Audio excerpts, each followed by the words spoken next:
Well, look who's back. James grinned as I stepped into the living room, his voice dripping with a casualness that instantly raised red flags. Hey, James, I said warily, dropping my suitcase with a soft thud. His smug smirk gnawed at me. Something was off. What's with the grin? Oh, nothing, he replied, flicking his hand like he was swatting away my suspicion. Then with a dramatic flourish he added, well, I guess you'll find out soon enough. I made a big move while you were gone. I arched an eyebrow. What kind of move? He leaned against the couch, his grin stretching wider, practically oozing satisfaction. Your jewelry collection, Sarah. I sold it. Every last piece. And before you freak out, trust me, you'll thank me later. Those gems? They're the foundation of my empire now. The room spun as his words hit me like a punch to the gut. My jewelry collection, years of love and memories, heirlooms from my mom and grandma. Treasures I'd earned myself, gone? What did you just say? My voice trembled, barely above a whisper. James chuckled, oblivious to the storm brewing inside me.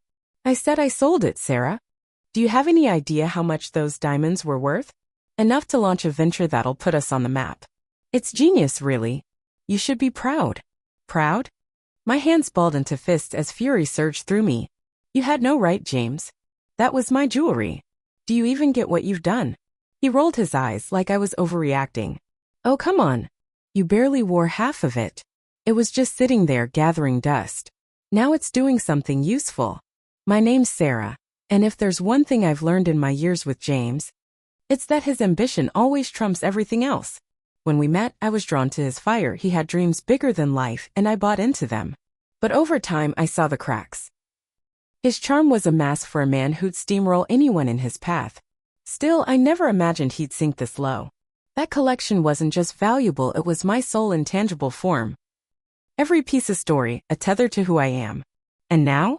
Poof. Gone. Because James decided my treasures were his stepping stones. What he didn't know, what made his smugness so maddening, was that I wasn't as naive as he thought. Months back, spooked by a rash of local break-ins, I'd gotten smart. My most precious pieces? They had tiny tracking devices tucked into their clasps. I swallowed my rage, forcing a calm I didn't feel. James thought he'd outplayed me, but this game was just getting started. That night, I sat in my bedroom, staring at the empty drawer where my jewelry box once lived. The void mirrored the hole he'd ripped in my heart. He hadn't just sold trinkets, he'd stolen pieces of my past. The emerald ring Grandma gave me on her 80th birthday, the pearl bracelet Mom wore when she married Dad, the silver locket I'd bought myself after my first real paycheck. They weren't just things. They were me. And James? He'd tossed them aside like trash for his so-called empire. I wanted to storm downstairs and scream until my lungs gave out, but I knew better. Rage wouldn't win this. Instead, I grabbed my phone and opened the tracking app. A map blinked to life, red dots pulsing across the city. My breath hitched, they were still active. My necklace was at a downtown consignment shop.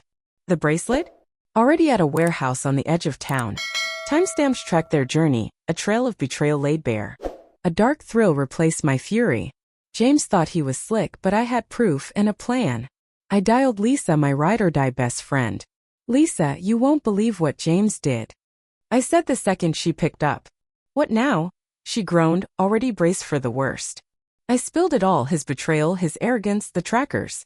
By the end, she was as livid as I was. Sarah. You've got to go to the cops, she said, her voice steel. Now. I will, I replied, a spark of resolve igniting. First thing tomorrow. Hanging up, I stared at those glowing dots. James had no clue what was coming. For once I held the cards.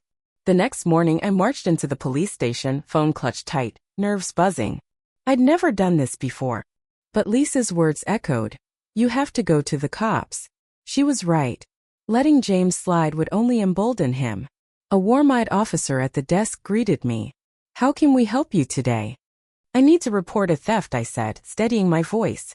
My property, my jewelry collection, was sold without my permission.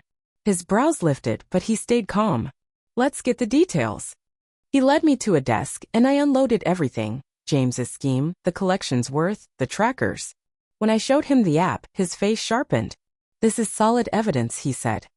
Scribbling notes. Name's Detective Brooks. If these signals hold up, we might recover your items. Got a list of what's missing. I handed over a notebook I'd prepped. Every piece, every value. Seeing it in black and white hurt. The emerald ring, the pearl bracelet, the silver locket. They weren't just loot, they were my life. And James had scattered them like confetti. Detective Brooks scanned the list. We'll verify these locations. If they check out, recovery could be quick. But since your husband sold them without consent, this is fraud too. You ready to press charges? I paused, the weight of it sinking in.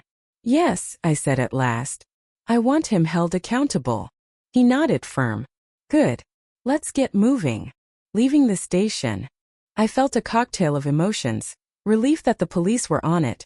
Fury at James's smirk when he broke the news, and a fierce determination.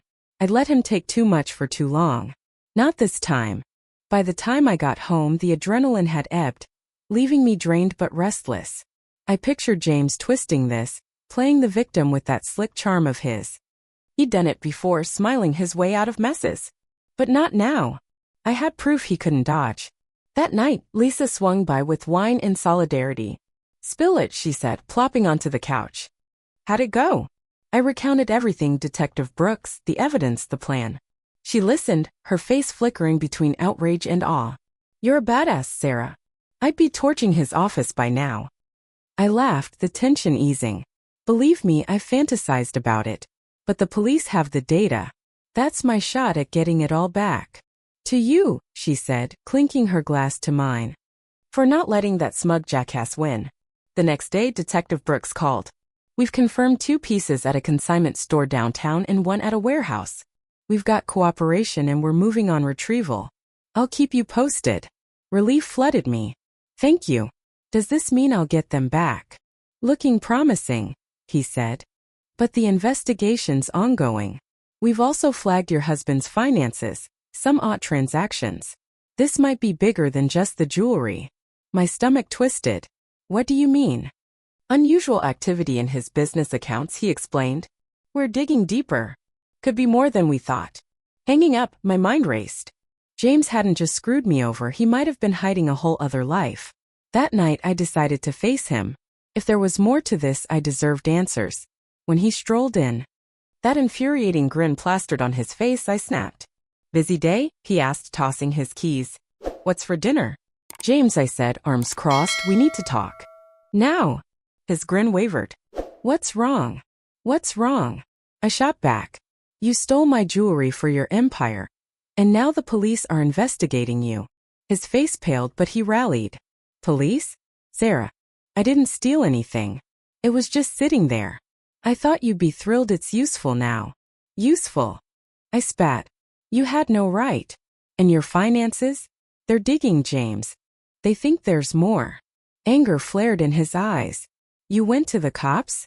You're making a circus out of this. Why not just talk to me? Because talking never works, I said, unflinching. You twist everything. This time, there's evidence you can't talk your way out of. He glared, jaw tight. You're making a huge mistake, Sarah. You won't take me down like this. No. I said coolly. You did that yourself. He stormed out, the door slamming behind him. I stood there, heart pounding. This wasn't just about my jewelry anymore, it was about reclaiming my spine. The next day, Detective Brooks called again.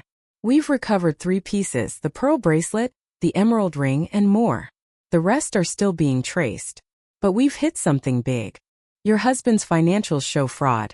Some tied to the jewelry, some not. We're expanding the case. I sank into a chair. James wasn't just a jerk, he was a crook. What does this mean for me?